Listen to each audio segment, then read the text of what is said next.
అని తెలంగాణ జాగృతి మరియు హెచ్ఎంఎస్ చేసినటువంటి పోరాటాలకు ఫలితంగా తక్షణమే ప్రభుత్వం మెడికల్ బోర్డు పెట్టడం జరిగింది. మెడికల్ బోర్డు పెట్టిరు మంచినే ఉంది వీళ్ళు అని అనుకుంటే మళ్ళీ ఒకసారి కాంగ్రెస్ పార్టీ తన యొక్క నిజమైనటువంటి నైజాన్ని బయటపెట్టుకొని కార్మికులకు ద్రోహం చేసింది. మెడికల్ బోర్డు పెట్టింది 129 మందికి. ఈ 129 మంది అందరికందరు కూడా ఆ ఉద్యోగాలు తమ పిల్లలకో తమకు కావాల్సిన వాళ్ళకో ఇచ్చుకోవాలని అనుకున్నారు. తద్వారా వాళ్ళు రిటైర్ అయ్యి భవిష్యత్తులో సింగరేణిలో పనిచేయడానికి మంచి యువరక్తాన్ని ఎక్కించడంతో పాటు వారి కుటుంబం బాగుంటుందని చెప్పి వీళ్ళందరూ కూడా భావించారు. కానీ 129 మందిలో కేవలం 23 మందిని మాత్రమే అన్ఫిట్ చేయడం జరిగింది. అంటే ఇది కేవలం 17.8% మందికి మాత్రమే అన్ఫిట్ చేయడం జరిగింది.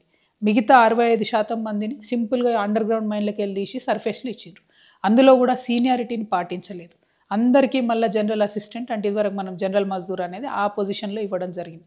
అంటే 10 మంది మీద పనిచేసినటువంటి వాళ్ళు కూడా ఇవాళ 10 మందిలో ఒకరుగా పనిచేసేటటువంటి పరిస్థితి తీసుకొచ్చింది. అసలు ఫస్ట్ ఆఫ్ ఆల్ వాళ్ళు పని కంటిన్యూ చేయలేము, మాకు చేతనైతే లేదు, మా పిల్లల భవిష్యత్తు కోసం ఉద్యోగాలు ఇవ్వండి అని అడిగితే ఇంతమందిని మరి జనరల్ మజ్దూర్స్గా సర్ఫేస్లో వేయడం, కేవలం 18% మందికి మాత్రమే అన్ఫిట్ చేయడం, ఇది ఎట్టి పరిస్థితుల్లో కూడా మనం ఒప్పుకోకూడదు.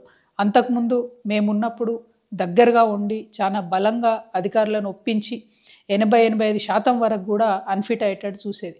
మిగిలిన వాళ్ళని కూడా మళ్ళీ మెడికల్ బోర్డులు పెట్టి అన్ఫిట్ అయ్యేటట్టు చూసేది. ఇదంతా ఎందుకోసం చేసేది? డిపెండెంట్ ఉద్యోగాలు ఉండాలి, సింగరేణి సంస్థ కొనసాగాలి, సింగరేణి గనిలో పనిచేసి తన నడుములు పోయేదాకా పనిచేసినటువంటి కార్మికుడి యొక్క బిడ్డల భవిష్యత్తుకు భరోసా ఉండాలని ఇదంతా చేసేది. కానీ ఆ స్పిరిట్ మొత్తం తుంగలో దొక్కేసింది కాంగ్రెస్ పార్టీ. ఇవాళ ఆ అంశాలే లేకుండా, ఆలోచనే లేకుండా, సింగరేణి మీద కనీసం ప్రేమ లేకుండా ఓన్లీ 18% మందికి అన్ఫిట్ చేయడం అంటే ఇది చాలా అన్యాయం.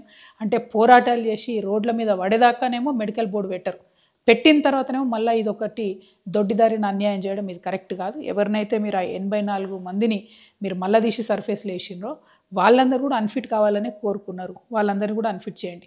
అదేవిధంగా అంతకుముందు ఒక 54 మందితో మీరు మెడికల్ బోర్డు పెట్టిండ్రు.